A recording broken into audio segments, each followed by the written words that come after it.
Hello, everybody, and welcome back into another episode of The Cycle. I am not Ryan Wormley. I am your host, Mike Mayer, and I am joined today by Kelly Kirby, who I think, because you're going to be on the show next week as well, I believe, you're going to be here for 3 weeks in a row. Is that right?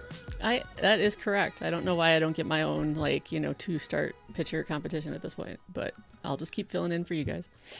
That's true. We should just expand the contest for the three of us, and even when you're not on the show, have you submit a pick so that we can follow along. We should probably do that. Probably a little late to do it retroactively, but I'm sure Worm will give you the Shane Smith starts if you want those to start with. Yeah, for sure. He was really happy about my Shane Smith gift to him, but I didn't burn anybody good, so that's fine. Today I'm burning somebody good. Yeah, I saw that. So. But we won't spoil that. That's 2 videos from now. Yeah. So I have a few different segments here at the top for rounding the bases. So I'm going to jump right into the first one. I wanted to do kind of a fun burning questions segment. It felt like a good time of year to do it. And I have a handful of questions that I'm going to, toss at you, give a little bit of context, and we can go back and forth. Does that sound good to you? Not that it matters. We're doing it either way. I mean, really, yeah, it doesn't matter. But that sounds wonderful. Great idea, Meyer. All right. Okay. Burning question number 1. Perfect. What are you doing with Spencer Strider now that he's back and things are not going great? Nope. You can't drop him, obviously. We're not in drop territory, but can you keep running him out there? His ERA is 5.68. Some of his expected numbers are even worse than that. 19 strikeouts and 19 innings. Yeah. But he hasn't looked like himself, which is somewhat understandable, but also he looks like a barely usable pitcher in fantasy right now. Yeah, I think that if it's a shallow league, I could drop him. Because my biggest problem with him at this point is that the strikeout rate is so low compared to what it usually was, right? So in 2022, 2023, he's at 38%, 36%, and he's down to 23% right now. And I'm sort of that mindset where if he's not striking out that many guys, then what are we holding on to him for?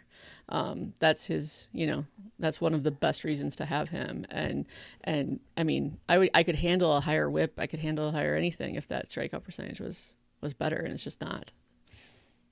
Yeah. And, it's you mentioned the strikeout percentages, which a lot of people in the industry have, moved towards as a more accurate indicator of strikeouts. If you're more of the traditional K per 9, it's exactly 9, which is still good.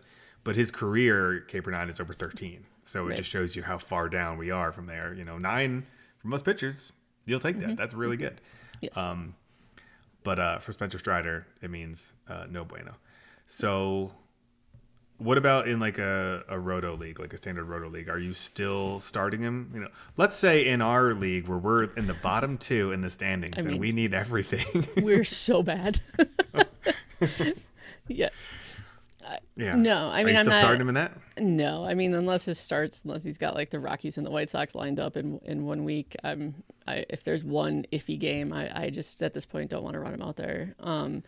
And we're not sure what's wrong. We're not sure if this is just him working his way back. We're not sure if this is an actual issue that is going to continue to exist. So if it's a weekly league, again, it has to be 2 really sweet starts for me to throw him out. But yeah, in 12, 15 team leagues, you can't drop him because he's Spencer Strider. So it's kind of that idea that name recognition should get you something. So if there's somebody that you want, you may be selling as low as you can on Strider.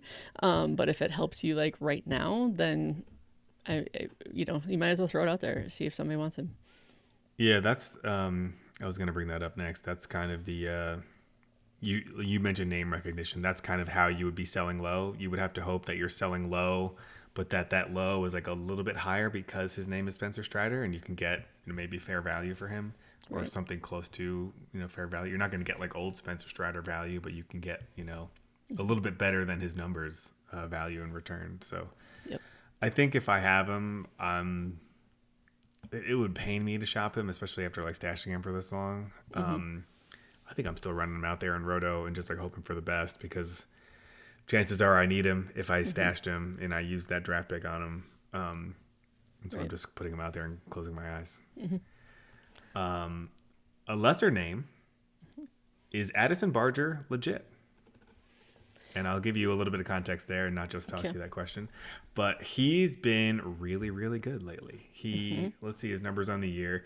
His numbers on the year don't look as fantastic. 266 average, 6 home runs in 40 games, 295 expected batting average. But of late, he's been a lot better. So in May, he batted 292 with 4 home runs. That was after not playing a whole ton in the first month of the season. He batted 195 in parts of 10 games. But in May, played every day, 292, 4 home runs. And already in June, he has 2 home runs in the first 3 games. And I just don't really know what to make of him. He's, like I said, he's not really a name that he's not like a highly touted prospect. He's 25 years old. We've seen a little bit of him before. He came up a little bit last year. And I don't know. Like, do you think this is like him taking the next step and he's going to be like a steady starter and like someone you can use in fantasy? Or is this just like a prolonged hot streak and we won't know who he is next year? I mean, I think I was leaning toward prolonged hot streak, but he's also, playing third base. So you might as well write it a little bit. But I also, so I looked up his StatCast page and his expected numbers are good. He's pretty red all the way through. But I was looking like, okay, like, is he striking out at this giant clip? And he's kind of right around the 50th percentile in chase with strikeout and walk percentage. So as long as he stays there where it's not this, you're trying to exchange, like home runs for a 35% strikeout rate. I think it's possibly sustainable. And even if he just stays right where he is, a 266 average, he has almost as many home runs this year as he did all of last year and like 100 fewer at bats. So I would say he's legit. I would say I will also probably forget about him next year. So does that make sense? Yeah, I think it's legit in the moment. He has shown some power in the past in the minors, like not in the last couple of years, but in 2022 he hit 26 home runs in 22 games across AA and AAA, with an average above 300. So that's not nothing. And then he's just kind of like been fine at the minor league level, which seems like what his, if he's going to be a major leaguer, that's probably what his destiny is there too. He's just going to be fine. I could see him being someone we like stream on and off our roster for the next few years, with the occasional hot streak like this. So let's move on to the next one.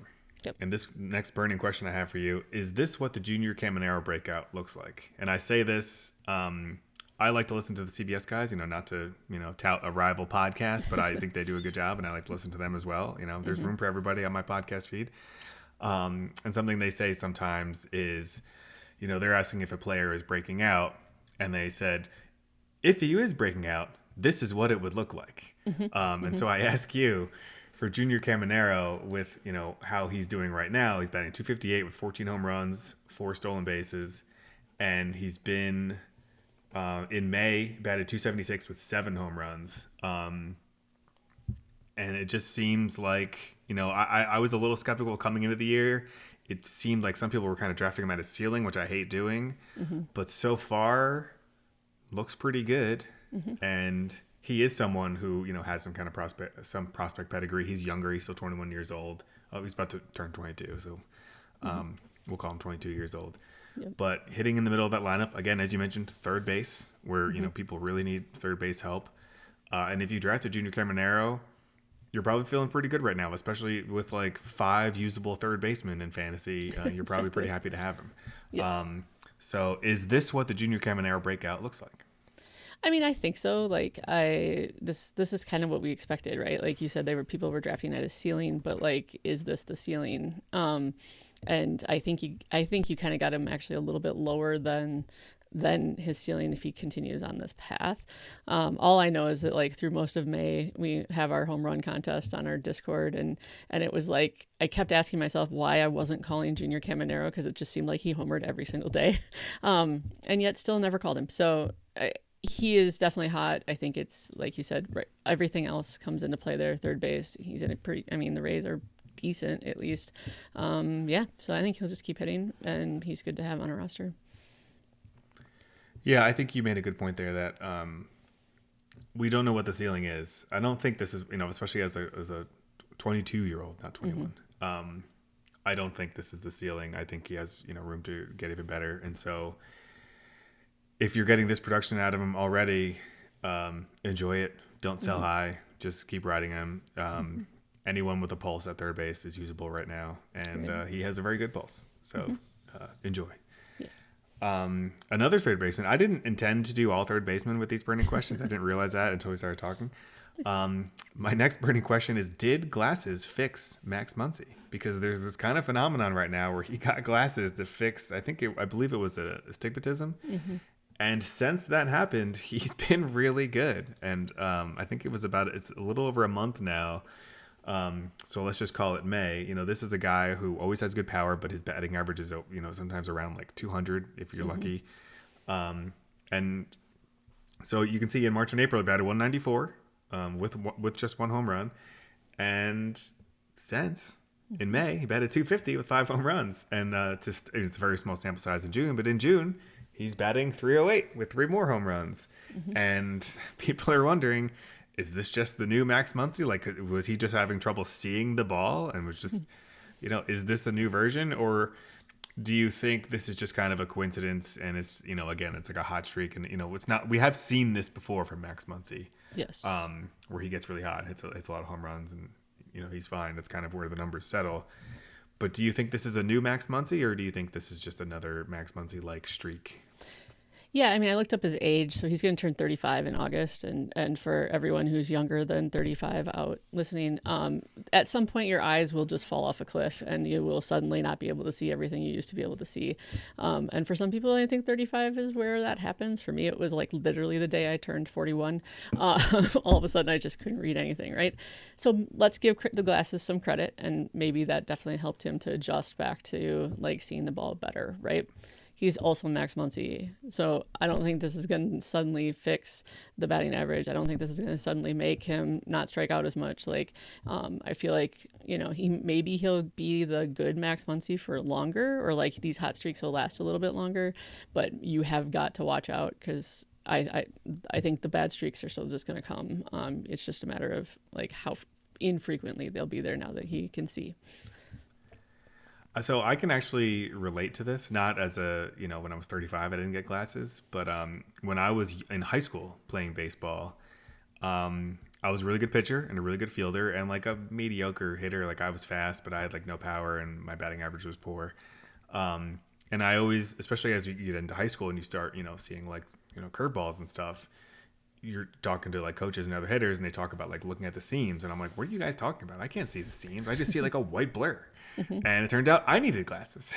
And once I put glasses on or wore contacts, I was like, oh, I can see the seams now. I can see what you guys are talking about. Before it was just like this floating white blob at me.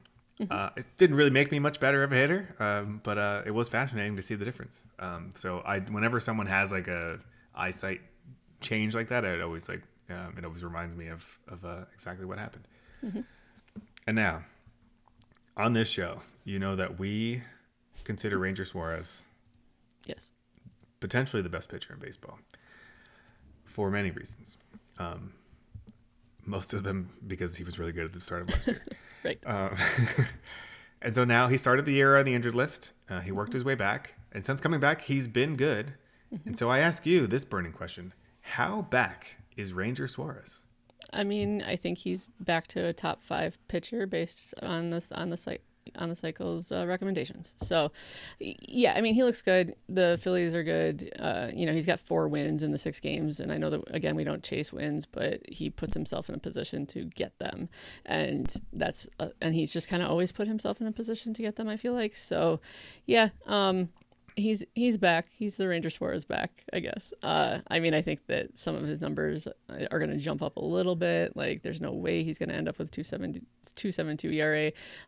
But yeah, and I'm looking at it like third base may be a desert, but starting pitching for me has been a mess. And so Same. If Suarez is sitting out there or somebody's interested in unloading him, I would be interested in having him at this point. Yeah, we joke about him being the best pitcher in baseball. Worm and I talked about this a few weeks ago. I don't even remember why we say that anymore. I think it was like, at one point at the beginning of 2024, he was like the only person with a complete game shutout or something. It was something like that. Worm thought he threw a perfect game. I was like, get out of here. He did not throw a perfect game. It was just a shutout. But he's just been like good. And so we consider him the best. It's kind of just a running joke that we like to bring up on the show. But yeah, I agree with what you said. I am in a bunch of leagues where I got up to slow starts with hitting, and I had a bunch of pitching surplus. And so I traded my pitching to get more hitting. And like that hitting also hasn't really worked out. And so now they just both stink. So when Worm checked in on our leagues a few weeks ago, I think I said a couple leagues I'm doing really poorly in, a couple I'm in the middle, and a couple I'm doing really well. Now it's like a complete split. I'm either like really bad or like first or second place in the league. My crowning jewel right now is that I joined one of Worm's leagues, and it's like a Keeper Dynasty hybrid, and I took over the worst orphan I've ever seen. And to the point where even when I drafted, they were like, oh, that was a really good draft. Like, you don't have a chance at making the playoffs because of what you inherited, but like that was a good start. And I'm doing really well in that league. And so I'm very happy about that. I don't know if we'll be able to keep it going, but I don't really know why I got on a tangent about that. But, Ranger Suarez just gets me pumped up. So. He does seem to get you really excited every time we talk about him. So, good for you. Yeah, it's like, there's just certain players that do it for me. Ryan Mountcastle, Ranger Suarez, Ty France. Ty France, yep. Yeah. All right. So not Ranger Suarez, but here on the cycle and the FantasyPros Baseball Podcast, we do have a giveaway. And we're now giving away a Cecil Fielder signed Tigers jersey, courtesy of our friends at pristineauction.com. All you have to do to enter is to subscribe to the FantasyPros MLB YouTube channel right now, drop a comment on any video, and that's it. We'll be announcing one lucky winner right here on the channel, so make sure to turn on those notifications so you can know when the new videos are up and to claim your prize. And you can actually do this just, it can be a double whammy. I'm in the YouTube comments for all of these episodes. If you just want to chat or toss your question in there, I'll hop in there and we can chat. And also that just by doing that, you're entering to win the Cecil Fielder jersey, which I actually have right here. Nice. There was probably a graphic on the screen while I was talking so you couldn't see it, but now it's not. It's in a bag, sealed bag from Pristine Auction. But I am the keeper of all of these signed jerseys, and it is real. I do have it. And if and when you win, I'll be the one sending it to you. So you can steal my fingerprints, or whatever you want. Yeah, we've been on a roll lately of jerseys that I want. So I'm like, I was gonna ask, were you a Cecil Fielder fan growing up? I was. Yeah, I loved him. I thought he was great. So I liked all the big meaty sluggers. Like I liked Cecil Fielder. I really liked Frank Thomas. Like Andre Scalaraga. I liked all those big guys. Yeah. This is a stupid story, but in middle school, I forget what we had to like dress up for. We had to like do like a report, and I forget what it was. It was on like a hero or something like that, and I did mine on Frank Thomas. Okay. And then I didn't know this, but like when you had to read the report, you had to dress as that person. But like I just like could not have mailed it in anymore. Like I didn't go any, I was in no danger of being canceled as a 12-year-old, but I just wore a Frank Thomas jersey and showed up to do my report. I was like, "Hey, I'm Frank Thomas," Yep. I didn't even wear baseball pants. I just wore like my normal clothes and then a Frank Thomas jersey. I mean, whatever gets it done. You graduated from that grade, so you're fine. Exactly. All right. We could just go off the rails and just do like we did on leading off, like name like old Expos players if you want. Name all of our old Ken Caminero favorite sluggers. Yes. We totally could if you wanted to. Rafael Palmeiro. All right. Yeah. I always forget about him. But I was once in a bar. I met a friend of mine's boyfriend, and he played baseball, and he was like, I don't remember what he said, something about switch hitting power guys, and I was like, are we really not going to talk about Eddie Murray? And he looked at me and was like, oh, you are so in. And my friend was like, do you want to date her? Like, I mean, he was like, I said that and he would not shut up about it for the rest of the night. And I was like, yeah, no worries. I don't want to date him. But in general. Like you just kind of have those people that stick in your mind. And Palmeiro's one of the other ones. I think I'm secretly an Orioles fan. I don't know, but yeah. Well, he's don't tell Worm. Yeah. Well, he might find out. He's always a fun one because, like, you know, with all like the steroid stuff, he was like in court. And he was like, I have never done steroids, and then like the next day, he like it came out that he did. He like tested positive. Yes. So that was embarrassing for him. But everybody did it back then, so it is what it is.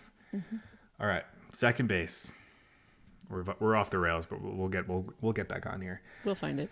I wanted to do buy or sell with you. And this is a little bit similar to, like I said, we talked about before the show. It's a little bit similar to burning questions, but I'm going to throw a handful of statements at you, and you tell me if you're buying or selling them at face value. Okay. And do you want context for these, or you want me to just throw you the question or the statement? Just throw them to me. We'll see what we do. All right. First buy or sell statement. Lance McCullers is so back. I mean, I've never been in on Lance McCullers like ever, but you know, I like his strikeout rate. Now, see if Strider was doing what McCullers seems to be doing, like he's got a 28.95 K percentage, you know, with this terrible ERA and WHIP, like he's 4.44, 1.4, right? But he's striking out a lot of people, that I could get behind. So in terms of like back, I mean, sure, I was never excited about him before, and I'm about as excited about him now. But like once again, starting pitching, I'll take the strikeout rate at this point.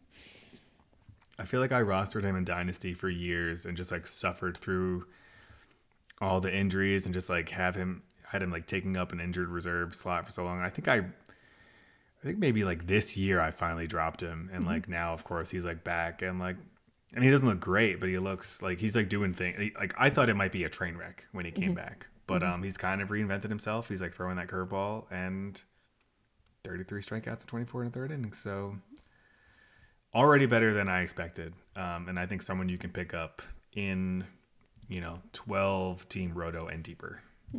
Probably not any shallower than that. Are you buying or selling? And this is a good one for you as a Cubs fan, as someone who was in on this player coming into the season. Are you buying or selling the Matt Shaw reboot? Yeah, last week on the show, I talked about like things that I'd learned, right? And one of the things I said was that you want a rookie in his second stint in the majors. And I think Matt Shaw is like the example of that, where whether or not I think that he will provide some fantasy value for the rest of the year. So I'm buying it, and I'm also just buying that, as I said before the season, the Cubs have no one else. I mean, they might as well give him as long of a run as he wants, because running Justin Turner out there is not going to do anybody any good. So, including the Cubs. So I feel like the second time up, he's gonna settle into at least being a serviceable fantasy option. I would love for him to not bat ninth anymore. I forget what I traded for him. It was a bigger trade, but I acquired him in a league where I needed a third baseman with a warm body because I lost Alex Bregman, and I needed stolen bases, and he's someone who can run. Yep. In May, he batted 359. No home runs, but 359 and 5 stolen bases. I think that brings him up to, what does he have in the year? 7 now? He's got 5. No, he just has 5. So he has 5 since coming back up. Yep. But all in May, I think only in 11 games. And so if he can give me like a middle of the road average, steal some bases, I don't know how much power we're going to get, but maybe he hits down, if he plays the rest of the year, I'll take 10 home runs, 250 average, 20 stolen bases. Yep. At third base. I could use that for sure. For sure. Buy or sell, Jac Caglianone is a league winner. Yeah, I'll actually go with it.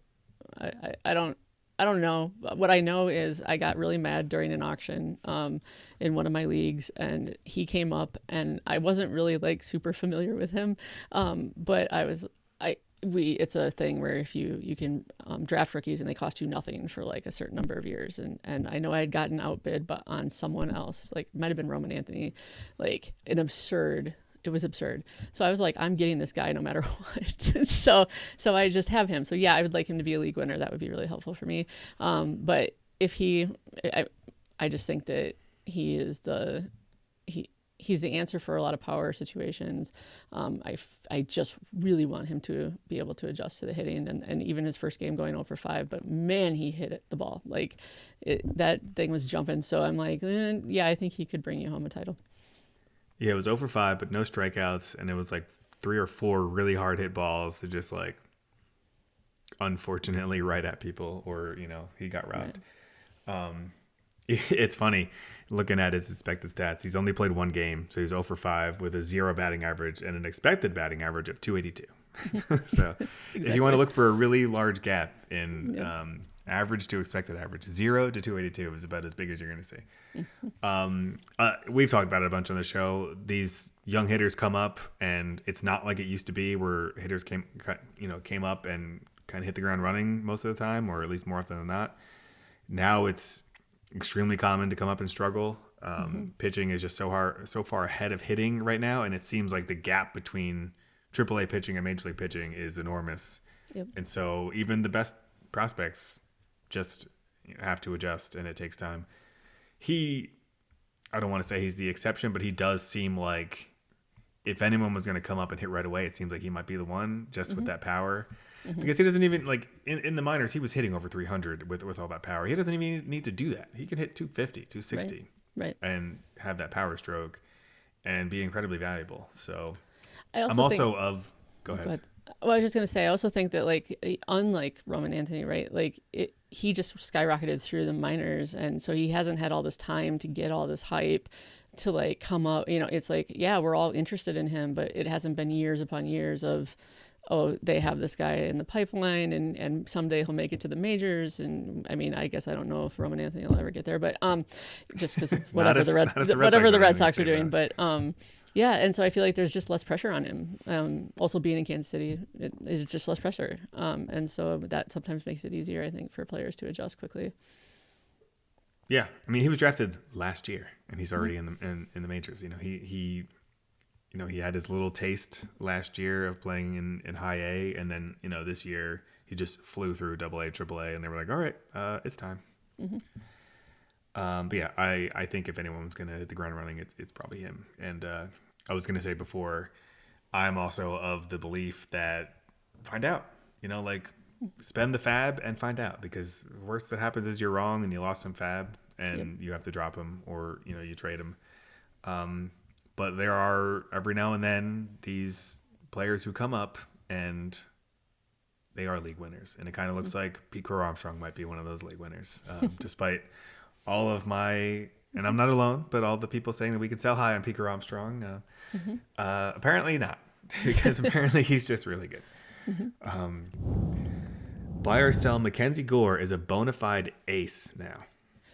Oh, what is a bona fide ace? Yeah, I'll take it. I have him in a few. I drafted him in a lot of leagues, actually, and just because I loved the strikeout rate, I thought I liked all of his numbers. Like, the underlying numbers looked good. So I don't know necessarily how we quantify a bona fide ace, but I'm not sure I'm not sure how his numbers don't qualify. So I'll take him. Do you know where he is on the list of strikeout leaders this season? Is he near the top? I can't remember. I just saw it, but I don't remember. Is he number 1? Number 1. Yeah. 108. Yep. He has 108, and Garrett Crochet, who is famously not good according to Welsh, has 101. Yeah. The only 2 pitchers with over 100, although Scooble has 99. I mean, if we're talking K percentage, like his strikeout rate is 35. Like, I was gonna bring that up. Absurd. That's more than a third of the batters he's facing. He's striking out, which is insane. Yeah, love him. Yeah, I know. Friend of the show, Brendan Tuma, was long ago a big MacKenzie Gore fan. I'm in a bunch of dynasty leagues with him, and we've been talking about MacKenzie Gore for years. And I know he's probably very excited about this MacKenzie Gore, because he saw this 4 years ago, and it's kind of we kind of haven't seen it materialize until. And I mean, he was fine last year. Quietly good last year, but now this is another level, and he's still it feels like he's been around for a while. We have almost like post prospect fatigue with him, but he's still 26. Let's see when his birthday is. Yeah, he's still 26. He's still in the first half of 26, And yeah, I mean, 108 strikeouts and 75 in the third innings, 35.4% strikeout rate is bonkers. His walk percentage has also dropped every year he's been in the majors, which is another sign of bona fide acery, in my opinion. Yeah, and the whip in general, I was expecting to be like, all right, we're getting the strikeouts. What's the whip at? Because it's been in like 1.4. I was like, all right, maybe it's like 1.2, 1.3. It's 1.14. Still really good. Yes. Have you moved him into your rankings yet? Have you updated your rankings? Not to put you on the spot. I cannot. I did update them, but I can't remember what I did with him. I put him top 25. Okay. Yeah, I'd have to. I put him right before the show. He's at 23. Okay. And I'm really struggling with where I put Spencer Strider on that list because I had him very high and I just keep dropping him. And I'm like, do I drop Spencer Strider behind MacKenzie Gore? Because it feels like I probably have to. I think I dropped Strider a lot the other day. So that was kind of my big pitching move. Yeah, that's a tough one. All right. This one isn't necessarily fantasy, but it could be fantasy adjacent. Buy or sell, the Tigers are an AL pennant contender. Yes. I will absolutely buy that. I think that they have I think they kind of have an all-around good team. I think they play in a division that is a mess. So they, and really, I mean, at this point, like the AL just kind of seems messy all the way around to me. Everybody's got these flaws, and whenever you can look at like basically all of the division leaders and point out immediately a glaring flaw, then it's anybody. So yeah, I'll take the Tigers. That'll be fine. What are their odds to win? Have you seen that lately? I have not looked at them, but I just know that they have the best record in the AL. They have the best pitcher in the AL. Yes. And if you look at their lineup and their whole roster as a whole, it's like, it's not very sexy. It's not very exciting. It's just like, all right, that's a guy. I know that guy. All right. Like then there's Scooble, who obviously is incredible. But they're doing a lot of platooning in their lineup. They just got Parker Meadows back, so we'll see what he looks like. He's if you need outfield help in deeper outfield leagues, take a look at Parker Meadows. If he can stay healthy, he has talent. He just hasn't been able to stay healthy in the past. Gleyber Torres is doing things. Javier Baez, he's been whatever. I don't know. I don't get it. The Tigers are plus 360. So right. I think only the Yankees have a better one. So I mean, why not? Why not them? Javi Baez has a ring. Yeah. So yeah. Torkelson slowed down a little bit, unfortunately. I just dropped him in a shallow league, mostly because I needed the roster spot. But I might pick him back up if no one else takes him. But I picked up Caglianone, as the mystery box player, and I already had Soderstrom, who's bouncing between outfield and first base. And the other thing about Caglianone is he should be playing outfield. So right now he's on the first base eligible. He should be first base outfield eligible, which is helpful. But Torkelson has slowed down after a hot start, so I dropped him. But still a decent source of power there. Yeah, I had a friend earlier this year, like when Javier Baez was like batting 3 million. He like swore Javier Baez was back, and I was like, dude, he's not back. He's not back. He maybe never was, but like, yeah. Like I get that he's always outperformed his metrics, but like it's not happening. He was like, dude, like I'm watching the games, he's back, and I was like, all right, well, we'll talk in July. Yeah, no, he's in the Hall of Fame of tag outs at second base, and after that, and since that's not a category in fantasy, we'll let that ride. But if you have a chance, that's a great highlight film on YouTube. It's just his tag outs of steal attempts are amazing. It might be a category. In that league that Worm invited me to, I was like, heading into the draft, I was looking at the scoring settings, and outfield assists were a category, and I was like, dude, what are we doing here? Why is this on this league? And he's like, well, you don't think they matter? I was like, no, I don't care about them. I don't want to count them. So my goal is to vote that out of the league, but I'm sure I'm in the minority there as the newcomer. All right, moving right along. Let's go over to third base now, and this is where we're just going to hit on some news, notes, and injuries really quick, and I'll see if you have any thoughts on them. Sean Manae beginning a rehab assignment on Friday. He's someone I stashed in a couple of leagues. Was really hoping for him to be back before now. So glad to have him back at all, but was hoping to have him before June, that's for sure. Tommy had been dealing with another ankle injury. Seems like he aggravated that same ankle issue, which is frustrating because he got off to a really good start. He's a really useful player. Multiple position eligibility, really good lineup, was hitting for a surprising amount of power, and he can dabble some speed in there too, so that's unfortunate. As of this recording on Thursday, he is not on the IL, and it's just a day-to-day thing, but we'll see how that goes.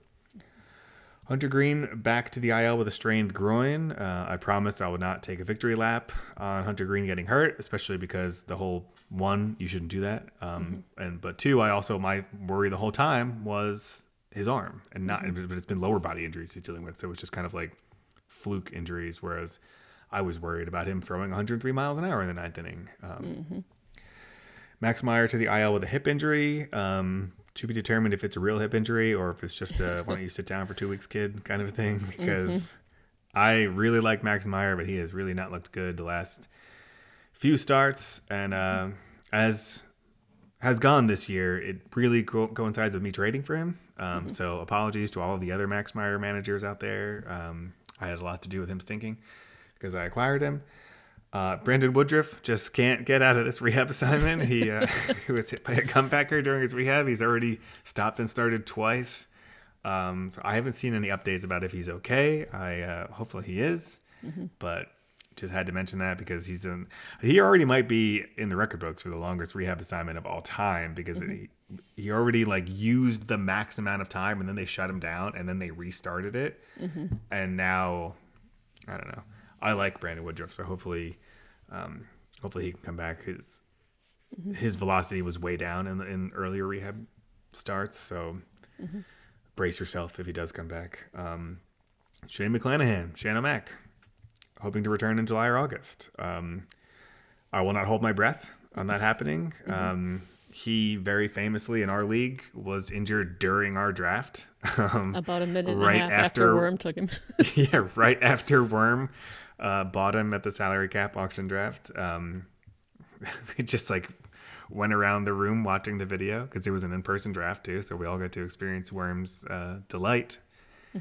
But who knows what's going to happen there? It's a nerve thing. He already started throwing and had to scale it back again. So I'm stashing him in one league, maybe 2 leagues, where I already had him before the injury, but I don't have high hopes there with whatever's going on there.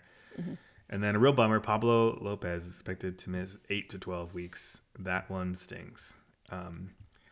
Any thoughts on any of those more than what I already shared? Yeah, Pablo Lopez was my SP 1 or 2 in Tout Wars.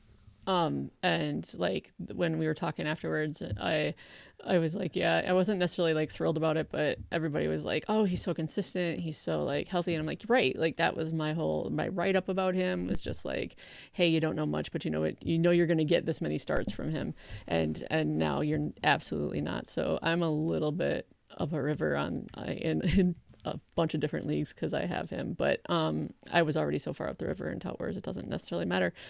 I also have Brandon Woodruff in our league if you're interested in trading for him. But yeah, I mean, the rest of it is, like you said, with Max Meyer, the only thing that stood out there was is it a hip injury or is it just things have fallen apart for you or it's going to give you a timeout?